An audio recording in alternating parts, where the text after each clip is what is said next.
Assalamualaikum warahmatullahi wabarakatuh. Perkenalkan, nama saya Aceh Hasan Zakaria. Pada kesempatan ini saya akan mencoba memaparkan gambaran umum tentang apa itu pasar modal. Yang pertama, mari kita bahas apa itu pasar modal. Gambaran umum pasar modal adalah wadah bertemunya dua pihak, yaitu investor sebagai pihak yang memiliki dana dan emiten, yaitu sebuah perusahaan atau pemerintah yang membutuhkan pendanaan dengan menerbitkan efek atau surat berharga untuk diperdagangkan. Beberapa instrumen keuangan jangka panjang yang bisa diperjualbelikan di pasar modal diantaranya adalah surat utang atau obligasi, kemudian saham, kemudian reksadana, atau juga instrumen lainnya. Struktur pasar modal di Indonesia berdasarkan Undang-Undang Pasar Modal Nomor 8 Tahun 1995. Yang pertama adalah Otoritas Jasa Keuangan atau OJK. Berada di bawah Kementerian Keuangan, bisa dibilang bahwa OJK adalah polisi di dalam pasar modal, di mana dia bisa menerbitkan peraturan dan mengawasi pelaksanaan jasa keuangan di sektor pasar modal. Yang kedua adalah Bursa Efek Indonesia atau BEI. BEI ini sebagai media untuk mempertemukan antara pencari modal dan pemilik modal. Kemudian yang ketiga adalah Clearing Penjaminan Efek Indonesia atau KPEI. Lembaga ini menyediakan jasa clearing dan penjaminan, penyelesaian transaksi bursa yang teratur, wajar, dan efisien. Kemudian yang keempat, Kustodian Sentral Efek Indonesia atau KSEI. Lembaga ini berperan sebagai penyimpanan dan penyelesaian di pasar modal. Selanjutnya, ada 5 pelaku pasar modal yang perlu kita ketahui. Yang pertama adalah emiten. Pihak yang melakukan penawaran umum atau perusahaan yang menawarkan efek. Pelaku pasar modal yang kedua adalah investor. Banyak orang menyebutnya sebagai pemodal. Yang ketiga, penjamin emisi, underwriter, atau pihak yang membuat kontrak dengan emiten untuk melakukan penawaran umum bagi kepentingan. Jenis pasar modal, menurut OJK ada 2 jenis pasar modal yang dibagi berdasarkan waktu transaksinya. Yang pertama adalah pasar primer, kemudian yang kedua ada pasar sekunder. Pada pasar primer ini, investor membeli surat berharga atau saham sebelum dilakukan penawaran umum perdana atau initial public offering atau IPO. Kemudian yang kedua adalah pasar sekunder, di mana investor dan pihak penjual surat berharga bisa melakukan jual beli yang telah dicatat di bursa efek. Apa saja keuntungan yang kita peroleh dari pasar modal? Keuntungan pasar modal ini diantaranya yang pertama adalah pencairan mudah dan praktis. Transaksi bisa terjadi hanya dalam hitungan menit, dan proses pengambilan uang pun dilakukan dalam jangka waktu hanya 3 hari saja.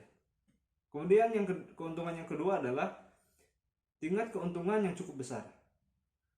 Misalnya kepemilikan saham tidak hanya membuat kamu bisa mendapatkan capital gain, kamu juga berkesempatan untuk memperoleh dividen. Kemudian yang ketiga, bisa dimulai dengan modal kecil. Saat kamu akan melakukan pembelian efek, kamu bisa membelinya dengan dana yang terbatas. Kamu bisa memperoleh 1 lot saham dengan harga kurang dari Rp100.000. Keuntungan selanjutnya adalah nilai investasi di pasar modal bisa terus meningkat. Jika dibandingkan dengan menabung, investasi di pasar modal jauh lebih menguntungkan. Kamu punya kesempatan untuk meraih keuntungan berlipat seiring dengan perjalanan waktu atau biasa dikenal dengan efek kompon. Kemudian keuntungan yang kelima adalah dapat digunakan sebagai jaminan.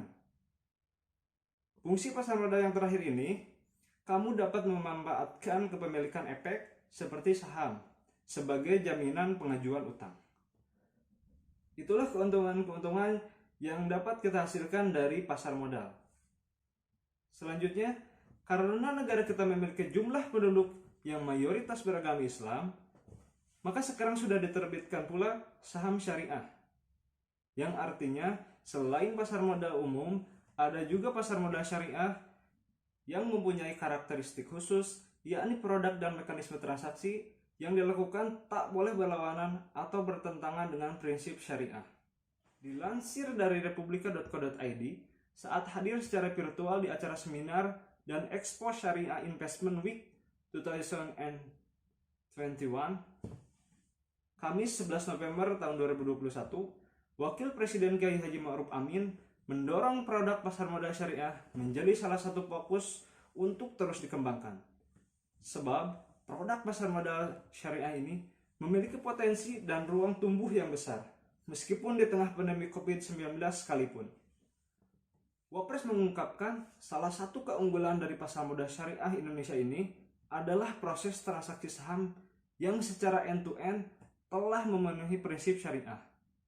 Karena itu, ia menilai kondisi harus terus dijaga agar kepercayaan masyarakat terhadap pasar modal syariah Indonesia semakin kuat, pungkas beliau. Selanjutnya, karena adanya risiko yang pasti akan kita temui di pasar modal, baik itu pasar modal umum maupun pasar modal syariah, sebelum melakukan investasi di pasar modal, saya menyarankan untuk mempelajari pengetahuan dasar berinvestasi di pasar modal, termasuk saham, reksadana, ataupun obligasi. Kalaupun ingin masuk langsung ke pasar modal, mulailah dengan sedikit demi sedikit, atau secara bertahap. Kamu bisa mencoba investasi instrumen reksadana, karena di dalam reksadana, uang yang kamu investasikan dikelola oleh manajer investasi. Dengan begitu, kamu selaku pemodal tidak perlu repot-repot untuk memantau kinerja investasi, karena hal tersebut telah dialihkan kepada manajer investasi tersebut. Demikian pemaparan singkat gambaran umum mengenai pasar modal yang dapat saya sampaikan. Kurang lebihnya mohon maaf. Assalamualaikum warahmatullahi wabarakatuh.